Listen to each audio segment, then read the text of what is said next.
Good evening, everyone. I'd like to call to order the Planning and Development Committee meeting of October 8th, October 18th, 2023. Yeah, we'll be all right. I'll start off with the land acknowledgement. Niagara Region and Grimsby are situated on treaty land. This land is steeped in the rich history of the First Nations, such as the Hattaway-Wendoronk, the Haudenosaunee, and the Anishinaabe, including the Mississaugas of the Credit First Nation.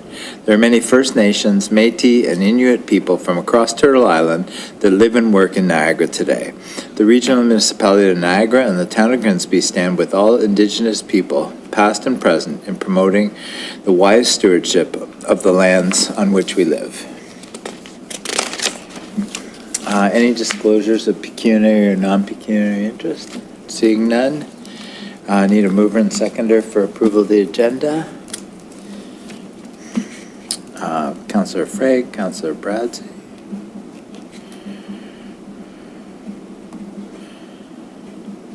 Moved by Councillor Freg, second by Councillor Bradsey. Resolved that the agenda for the October 18th, 2023 Planning and Development Committee meeting be approved. All in favor? That's carried. All right, now we move to a receipt of previous minutes. Can I get a mover and seconder? Yeah, Dave. Member Drew and Councillor Bradsey. Moved by Member Drew, seconded by Councillor Bradsey. Resolved that the following minutes be received. Planning and Development, September 20th, 2023. Grimsby Heritage Advisory Committee, October 10th, 2023. All in favor? That's carried. All right, there's no delegations, no consent reports. Up next, we have BLDG 23-03 on the Sobeys signed bylaw variance. Need a mover and seconder for that. Councillor Freg moved. Member Drew second. Now, staff is going to comment on this. Who is taking the lead? Matt? Yes. All right, great. Yeah, well, come on up to the podium, Matt. Nice to see you. Okay, so good evening, everyone. Through you, Chair. I'm here to present a staff recommendation for a variance to a sign bylaw, the sign bylaw.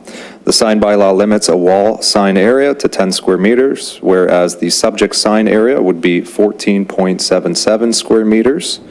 It is in the building division's opinion that the sign is minor in nature as it does not negatively impact adjacent signs, buildings, or obstruct any sight lines that would impose a hazard. The sign fits into a location on the building that it was architecturally designed to house. We believe that due to the size of the building, it is more complementary and proportionate for a sign this size. If you have any questions. Thank you, Matt. Any questions from the committee? Seeing none, thank you for your presentation. Yeah. Moved by Councillor Freg, second by Member Drew. Resolved that report BLDG 23-03, 44 Livingston Avenue, Sobeys Limited, signed bylaw variance dated October 18th, 2023 be received, and one that council directs staff, should that be committee? The committee recommend. Yeah, the committee recommend council direct staff to grant a permit to Pride Signs Limited in accordance with the regulations in the Town of Grimsby sign bylaw, and that the sign variance permit allows for a 159 square foot wall sign. All in favor? That's carried. Up next, we have report PA 23-24 on the shared service agreement. Can I get a mover and seconder for that? Moved by Councillor Freg, second by Councillor Bradsey.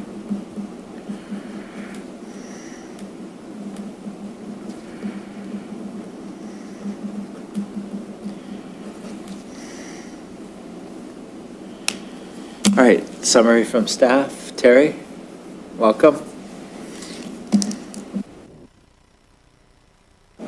Thank you, Mr. Mayor.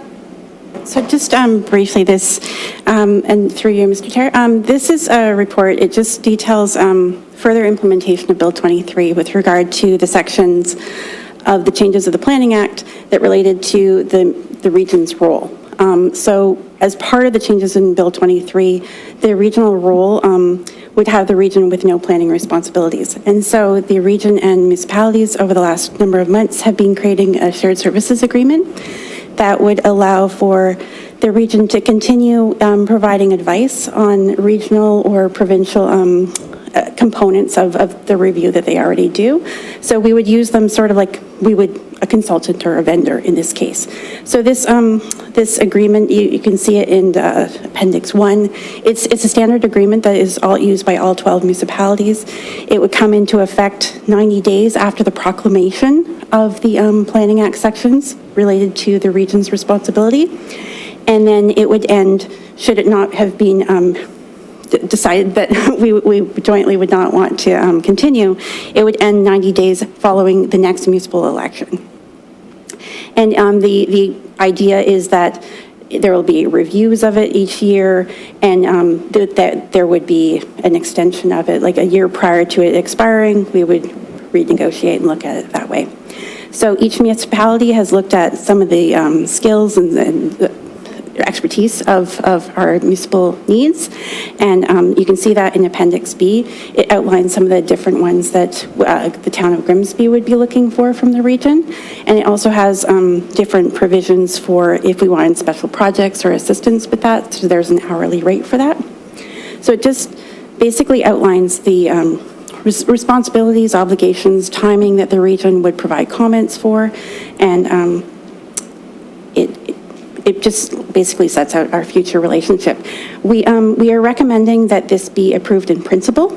The province has changed regulations and policies a number of times, so we don't recommend a full signing today, but once there is proclamation, then we're suggesting that the CEO be, or mayor, I'm not sure exactly who signs it, but that they would be eligible to sign it at that time. Great, thank you, Terry. Member Drew? Through the chair, thank you, Terry, for your presentation. I certainly understand the intent of what's being proposed, and you noted in the report and a lot of specialized expertise, additional consulting, because you've got quite a variety of things that are covered. Question is just a very rough estimate. How much work are we talking about approximately in this on an annual basis, or how much equivalent staff are we talking about securing in terms of services? It really, through you, Mr. Chair, it really depends on the applications themselves, right? Because some will have much more of an environmental component, some will not. There's landfill components, those happen very rarely. So it really depends on each application. And there would be a fee that the region has assigned. They have a fee bylaw as part of their appendices. And we would be charging as part of the development fee for review, those fees. So most of those would be charged to the development application. It's only if there's a specialized service that the town would request, that's when there might be a hit on our budget, but we've included consultant fees as part of our budget request, so it would just go in that. Thank you. Seeing no further questions, thank you for, oh, Councillor Craig, sorry, I forgot. Thank you, Mayor Jordan. Along the same lines, thank you, Terry. Along the same lines as Dave, are there any special advice or expertise in here that we don't already have on staff? I mean, the whole idea of this happening to begin with, as far as I understand, is that we're trying to cut out some of the red tape and some of the time it takes to process applications. So that's the whole purpose behind downloading all this to the municipality, so we can speed things up.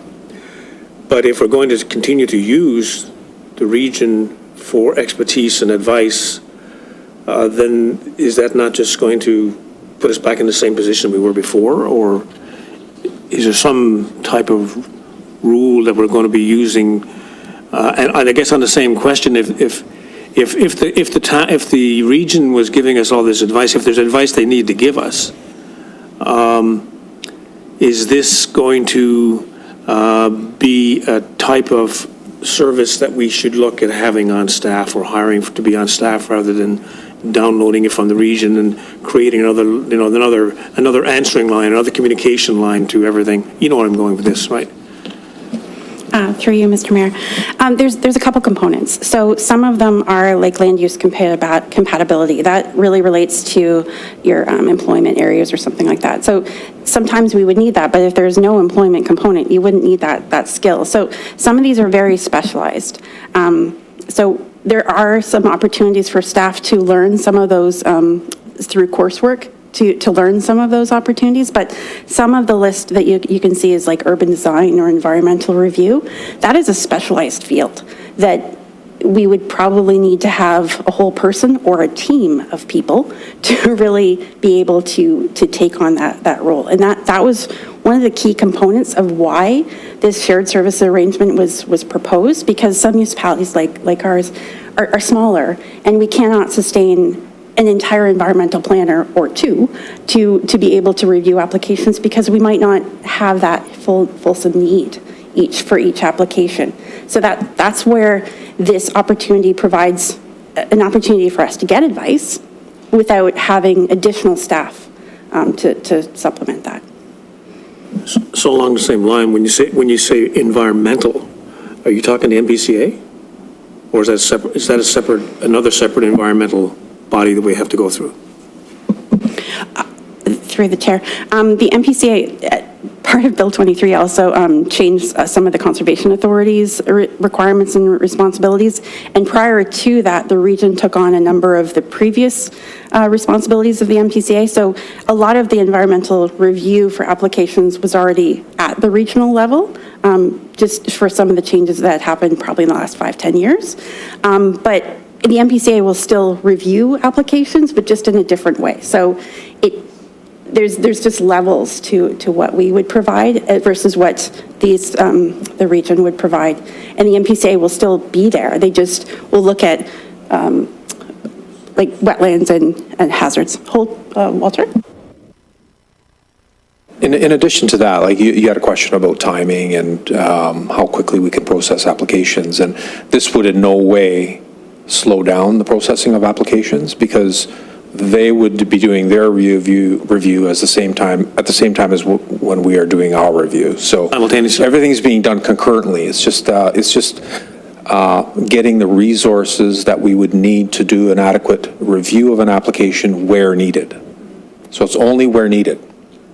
So when you say that, you're speaking specifically about the environmental services? Well, that's just one example. At the region, not the NPCA, because the NPCA operates a little bit differently. The NPCA is out of the environmental assessment business. They only do slopes, stability, and, water drainage, hazard areas, water, stuff like that. The region essentially was uploaded the responsibility for the green stuff. The green stuff. We have a member of the green. So in summary, the Conservation Authority now just does the hazard stuff. The region did the green stuff. So that's where the expertise lies right now. Talking red tape. But that's just one example of a service that they would be providing. Another one was urban design and so on. So what we would do is just use the services that they have available as needed. So when we need an expert to do an analysis of something, a peer review of a study that was submitted, we would use them to do that. Okay. And it's all charged back to the developer. Okay, moving on to... So there's no slowdown and no additional cost.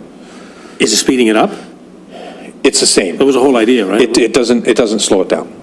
The process is still the same. So it's the same. This process is the same. So they're part of our staff. It's not your fault. We're not eliminating red tape. That's right. When we require assistance, we give a limited period of time to provide us with the assistance that they give.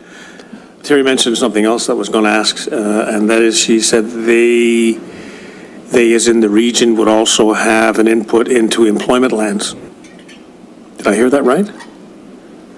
So what type of involvement or service do we need from them in regards to employment lands? Just explain it to me. Sorry, one of the items on the list for that the region would provide is compatibility. So it's an analysis of land use compatibility. So there's certain requirements under the Ministry of Environment and Conservation and Parks that they're called the D-Series guidelines that talk about separations and types of uses and air quality and stuff like that. So it's a specialized review of that. It's not, through the regional official plan, they've already outlined where the employment lands are. So it's not employment lands necessarily, it's just review of the intersection of different uses in relation to employment uses. Okay. Thanks, Terry. Anyway, in the spirit of what this was meant to do, I hope that it does eliminate some red tape in the long term, because we all know how we attended the recent developer event we had recently. I mean, that's the biggest thing for them, is trying to cut out some of these little bits and pieces and all these approvals and red tapes and so on and so forth. So hopefully this helps. Thank you, Terry. Go ahead. Through you, Mr. Mayor. Through a previous report, we have also shared some process improvements that we're making as well to help speed up process. That's unrelated to this. Okay. Thank you. Councillor Bradzi. Thank you, Mayor, through you. I think this is an excellent resource we could use, and the price points most of them are quite below what bringing in any private consultant would be. So I definitely think we should utilize this. My only kind of question is, say an application comes in, who's determining whether or not we do bring in the region's resources? Is that be Harold or Sarah or? Through you, Mr. Chair, we would determine that. One of the components, the first one of this first stages is a pre-consultation as well. So, and that's, I think, a $500 fee or something like that. So if, like, we would do an initial assessment, but if there is a further role, that would be clarified through that meeting as well. Okay. For like I mean, the more minor things obviously wouldn't be a big deal, but should like there be a more long-term project? Maybe some engagement with this committee if we were bringing them on in a long-term scale or capacity?